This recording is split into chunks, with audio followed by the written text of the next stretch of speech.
nature sauvage. C'est un lieu de consolation, de miracle et d'humilité, où je me sens en communion avec tout, et ne suis jamais seule. Cette fois-ci, je ne pouvais pas m'y réfugier, car ma nature sauvage elle-même n'était plus intacte. Elle était souffrance, catastrophe et mort. Et il y avait des chasseurs, je voulais me retirer de tout, mais la douleur ne se retirait pas de moi. Pourquoi la mort d'une louve sauvage que je n'avais été qu'observeur à distance me touchait-elle tant? Quand un IAION loup afronionf méchante épreuve tolite les personnes qui, comme moi, observent des animaux sauvages sur un long laps de temps finissent par construire une relation avec eux, nous entrons dans l'intimité de leur vie et apprenons à les connaître. C'est un peu comme une relation amoureuse. Parfois, lorsque la relation devient particulièrement intense, nous nous reconnaissons nous-mêmes dans l'autre. C'est ce qui s'était produit avec She-Wolf. Sa perte me touchait d'autant plus que je me reconnaissais dans cette louve dominante indépendante. C'était moins sa mort qui me touchait que la lâcheté et la sournoiserie qui en étaient à l'origine.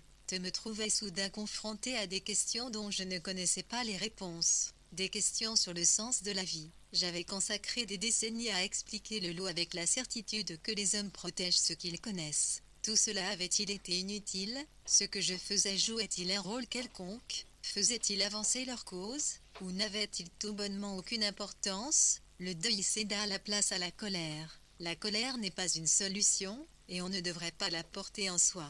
J'eus soudain peur de retourner à Yellowstone, peur de trop me lier avec les loups pour les perdre de nouveau. La mort de She-Wolf n'avait pas seulement sonné la dispersion de la famille, elle m'avait complètement désorienté. La colère finirait-elle par s'estomper? Je me rappelais alors un événement qui s'était produit quelques années auparavant à New York. Une jeune femme avait été brutalement violée et battue par 6 hommes qui l'avaient laissée pour morte. Elle survécut et dit plus tard, à l'occasion du procès, qu'elle leur pardonnait. Elle dit au juge stupéfait, « Ces hommes m'ont fait subir des ignominies et ils m'ont pris un temps précieux de RN à vie. Je ne veux pas leur donner davantage de mon temps de vie en étant en colère contre eux. Je dois pardonner pour être de nouveau libre. » Je n'ai jamais oublié cette remarquable déclaration, et j'y pensais en ces instants où ma colère contre les chasseurs menaçait de me la sagesse des loups submergés. Est-ce que je voulais vraiment que ma vie future et ma sérénité dépendent des faits et gestes d'autres personnes? Il était temps de m'en remettre à la sagesse des loups. Que faites-vous quand il vous arrive quelque chose de mal?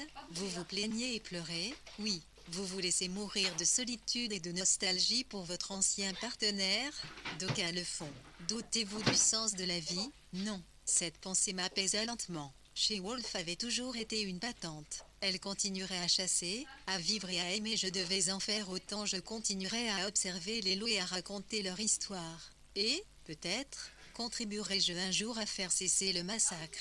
Lorsque, une bonne année plus tard, je retournai à Yellowstone, je souffrais encore de la mort de She-Wolf. Je sentais sa présence tout autour de moi. Me concentrer sur la nature et les autres animaux me fut d'une grande aide. Sur les bisons, par exemple, plus nombreux que jamais cette année-là, sur les coyotes, qui, en l'absence de leur grand concurrent, disposaient d'une faune très abondante, sur les loutres, les aigles et les mouflons.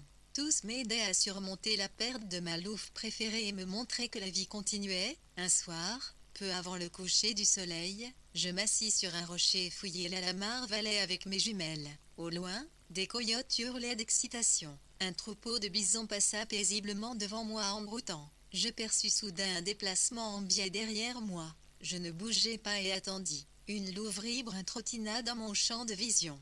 Elle était extrêmement concentrée sur un petit bison qui venait de naître. Je retins mon souffle pour ne pas rompre le charme.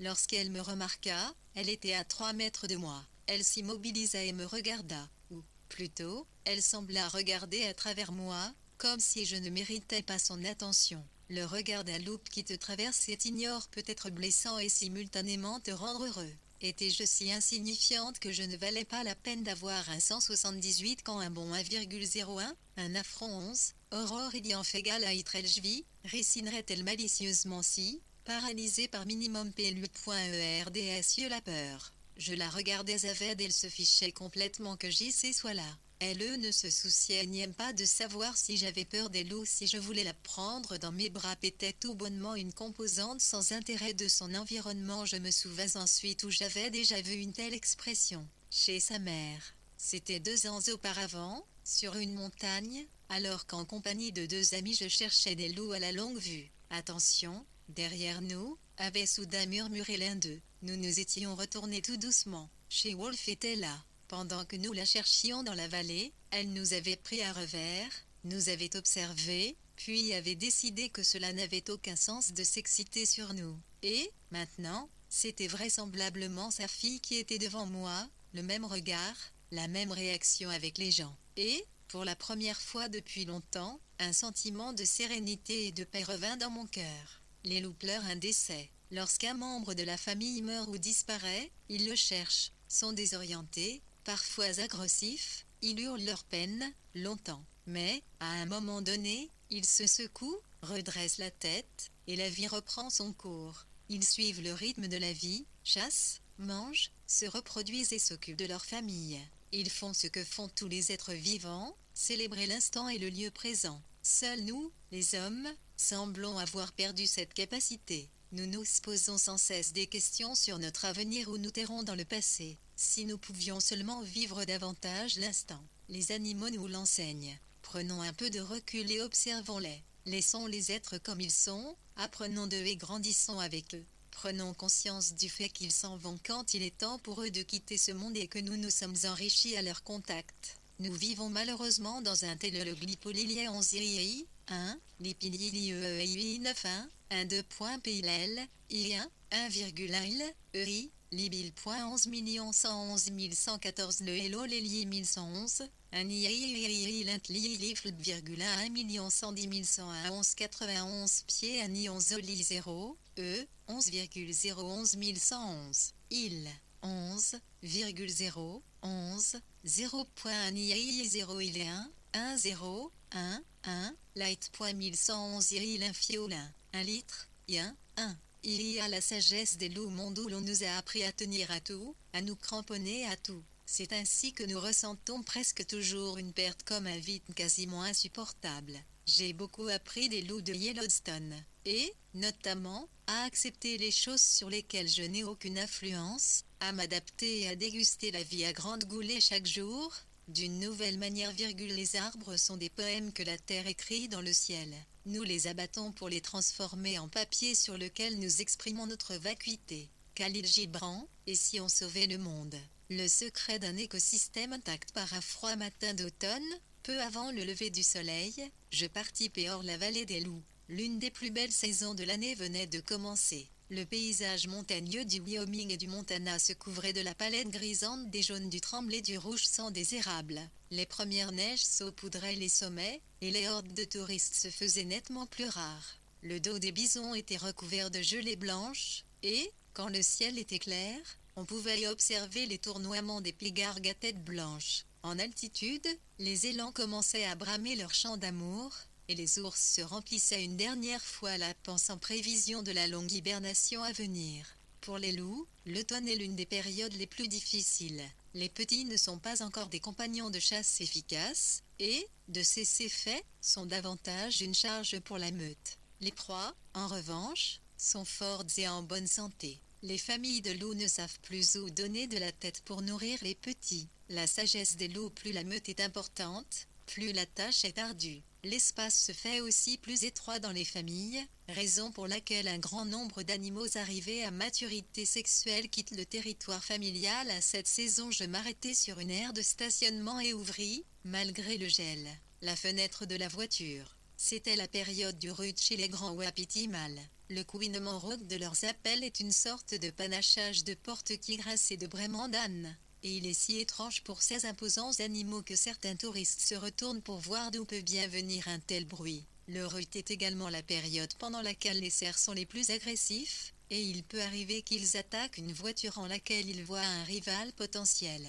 Les grands cerfs élèves sont dans le stress permanent, devant à la fois maintenir leurs dames regroupées et chasser les concurrents. Ils sont si stressés qu'ils ne peuvent plus faire la distinction entre un loup, un grizzly et une voiture, et, à la fin du rut, ils sont si épuisés qu'ils tiennent à peine sur leurs pattes. Je perçus du mouvement au milieu de la vallée. Des oiseaux s'envolaient, et des coyotes couraient en tous sens. Pendant la nuit, les loups avaient tué un cerf dont il avait laissé le cadavre sur le sol. Les corbeaux, les pigargues à tête blanche et les coyotes se disputaient les restes. Les ours ne tarderaient pas à arriver pour réclamer leur part. Je descendis de voiture et montai mes appareils d'observation. Les loups étaient certes partis, mais un cadavre constitue malgré tout un événement intéressant et un bon moment d'observer comment rien ne se perd dans la nature. Au fil des heures suivantes, 6 coyotes, 2 pigargues à tête blanche, un aigle royal et un grizzly s'invitèrent au festin. Un grand nombre de corbeaux et de pies se querellaient pour les plus petits bouts de viande. Plus de 450 espèces de cafards prolifèrent dans le parc de Yellowstone, dont 50 dépendent direct ni de fiante que leur laisse les temps. Un grand nombre et si on sauvait le monde, tkutrezintnj également d'autres cafards. Toute une pourcentage de proies vit comme un microcosme communauté de carnassiers sur chaque cadavre non lorsque, au bout de quelques jours, semaines et mois, restent plus que des os blanchis, la concentration dans le sol en azote anorganique, phosphore et calcium est la à 600 fois plus élevée qu'aux alentours. Certaines espèces d'animaux, comme les élans, par exemple, se nourrissent volontiers de plantes riches en azote. L'urine et les excréments de ces herbivores fertilisent encore plus la terre. Davantage de champignons et de bactéries s'épanouissent en outre à ces endroits. Comme nous en savons peu sur les connexités dans la nature, ce n'est qu'après des années d'observation des loups que j'appris que le plus important n'était pas les espèces individuelles en soi, mais le fait que nous soyons tout un élément d'un tout. Notre écosystème est un patchwork fin et sensible dans lequel chaque plante, chaque être vivant, a sa place nous aussi. Lorsque nous en éliminons un élément, c'est tout le puzzle qui s'en trouve modifié. Les loups constituent une partie importante de cet écosystème. Lorsqu'ils furent réintroduits dans le parc national, après 70 ans d'absence, tout en fut modifié. Suite au retour des loups, les cartes du jeu écologique furent complètement rebattuées. Pour un grand nombre d'espèces, de nouvelles règles de survie furent instaurées dans le parc. Les chercheurs parlent de l'écologie de la peur. En 2 ans, les loups divisèrent en part de la population des coyotes. Ils considéraient ces petits cousins comme des concurrents dans leur alimentation et les tuaient. Les rongeurs, les écureuils terrestres et les taupes, qui constituent la nourriture traditionnelle des coyotes, en profitèrent pour proliférer, mais ils servirent de nourriture à d'autres prédateurs, comme les renards, les autours, les hiboux, les martres et les blaireaux, dont la population augmenta à son tour. La sagesse des loups. Les grizzlies comprirent rapidement les avantages du retour des loups. Ils les suivaient et leur volaient leurs proies. Ils leur confisquaient en un rien, le temps presque tous les cadavres. Les loups devant, en hiver et au printemps, se procurer suffisamment de protéines. Les ours sont de plus en plus nombreux à sortir précocement d'hibernation. La mise bas dans leur tanière les a affamés et la viande rouge est une inestimable source de nutriments et d'énergie. Certains changements chez les proies sont si étonnants que l'on n'en comprend pas les connexités au premier abord. Depuis le retour des loups, les antilopes d'Amérique, par exemple, ont déplacé leur site de mise bas à proximité des tanières des loups. N'est-ce pas complètement suicidaire, me demanderez-vous? Bien au contraire. Nous avons ici une belle preuve de l'extrême capacité d'adaptation et d'inventivité des animaux sauvages. Les antilopes fraîchement venues au monde constituent le repas favori saisonnier des coyotes. Il en coûterait trop d'énergie aux coyotes de chasser les antilopes adultes, qui sont très rapides, donc ils tuent les petits alors qu'ils ne sont pas encore en mesure de leur échapper. Pour les protéger, les mères n'avaient d'autre choix que de les dissimuler dans les buissons. Nous savons aujourd'hui que les chances de survie des antilopes sont plus élevées à proximité des terriers des loups, ces derniers chassant rarement ces animaux, trop rapides pour eux.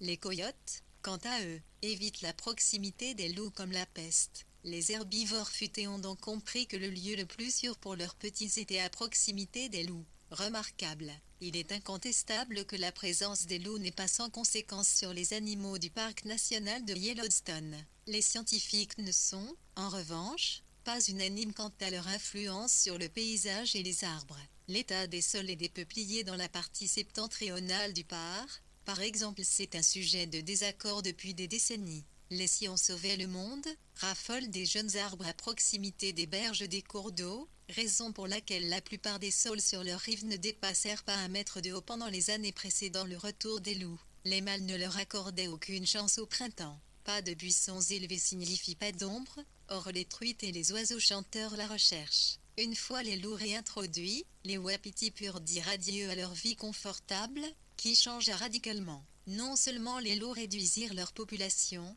mais ils changèrent également leurs habitudes alimentaires. Les wapitis préféraient désormais aux rives des cours d'eau les vallées ouvertes, où ils pouvaient avoir leurs ennemis à l'œil. La population des arbres put se régénérer. Les sols projetèrent de nouveau leur ombre sur l'eau, qui devint plus fraîche, pour le plus grand bonheur des truites et des castors, mais aussi des oiseaux chanteurs, qui réintégrèrent les lieux. C'est ce qu'on appelait l'effet du loup, du moins en théorie. Ça aurait été trop beau, le loup sauve les arbres, les castors et les poissons. Hurrah! Que l'on nous apporte des loups pour sauver la planète. Le dicton russe où chasse le loup pousse la forêt serait-il donc vrai? Ce n'est malheureusement pas aussi simple que cela. L'écosystème est nettement plus complexe. Une étude de 2010 nous enleva cette douce illusion du loup en sauveur distingué. Elle attirait l'attention sur le fait que les cerfs n'avaient pas suffisamment peur des loups pour changer durablement leurs habitudes alimentaires. Il est très difficile pour un loup de tuer un cerf adulte.